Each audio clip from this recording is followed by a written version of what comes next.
工资不够是你不够勤快，家里没钱是你不够节俭，生活看不到希望是你还不够虔诚，你有原罪。这就是18世纪的英国教堂给工人灌输的逻辑。可教堂没有想到，为了管理这些工人，他又教会了他们缴纳会费、定期开会、推选负责人，反向教会了这群工人如何形成组织的力量。教堂里其中有一名工人5岁就开始下煤矿，他叫丹·泰勒。5岁的孩子本该学认字，他先学会的却是怎样在煤窑里活着出来。那时的矿工几乎没有保障，唯一能让这些英国工人坚持下去的，就是教堂给他们画的大饼。教堂告诉他们，你不是天生低人一等，你的灵魂和富人一样重要。后来泰勒成了卫斯理宗信徒，可他居住的地方没有适合他们聚会的教堂，于是他开始联系信徒，组织聚会，又参与建立新的浸礼派教团。他后来长期四处讲道，行程约25000英里，讲道约2万次。这件事真正重要的不是一个矿工突然学会了盖房子，而是泰勒第一次证明普通劳动者不必等贵族出钱，也不必等官方安排，他们可以自己找人筹钱建场地，把一个团体办起来。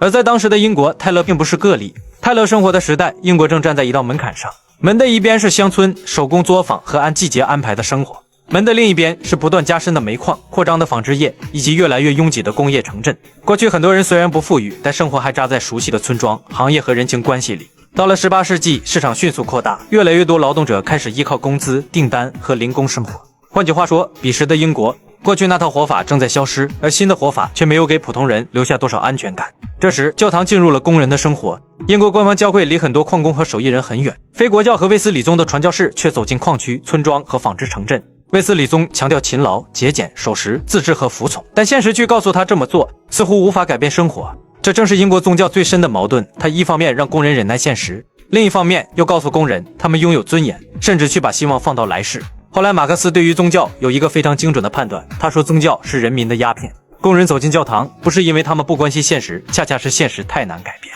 教堂至少告诉他们，你虽然贫穷，但并不低贱，给他们缓解现实的痛苦，告诉工人们这是来接受原罪，受完了就上天堂，把现实不平等解释成神的试炼。这种安慰其实也藏着一种抗议，因为人们越渴望天堂公平，越说明彼时的英国不太公平。如果尘世已经公义，谁还需要彼岸天平？然而在彼时，英国的卫斯理宗，它的组织架构十分严密，它对往后的工人运动有着极大影响。影响最深的一层就是它的组织架构。卫斯理宗的会社结构几乎是工人组织的活体模板，每班约12至20人，选班长，每周收捐款，互相监督彼此的信仰。它还有各种组织架构，这些形式后来被原封不动挪用到工会小组、互助会、宪章派、读书会里收会费、选组长、开例会、做记录、跨区联络。19世纪英国早期工会领袖很多出自卫斯理宗背景，不是因为他们更虔诚，而是他们在班社里先练会了怎么把散工组织起来，而且他们还能够用各种组织手段把工人们的信仰如宗教般的凝聚起来，而且仪式感拉满。所以宗教的组织架构可以说是给英国工人一种改变现实的能力，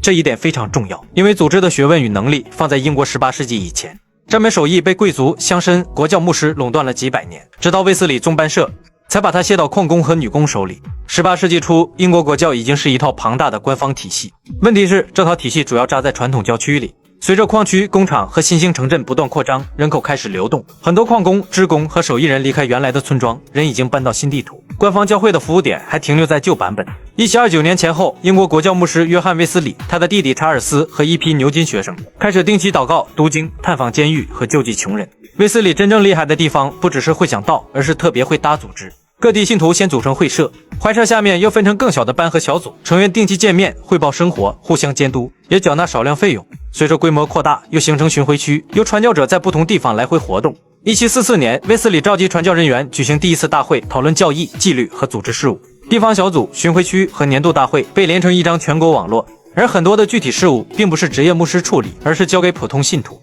所以卫斯理宗实际上给许多矿工、工匠和小商贩上了一套基层管理课。卫斯理去世后，卫斯理宗出现了分歧，分成很多不同的组织，其中有一派叫做基勒姆，这支新教团主要在工业地区发展，成员中有不少手工业者和纺织工。一些宗教小组除了读经，也开始讨论潘恩的人权论。工人原本问的是谁有资格管理教堂，可这个问题只要再往前走一步，就会变成谁有资格管理社会。卫斯理宗本想把工人训练成守纪律的信徒，结果工人学会纪律以后，开始思考要如何制定纪律。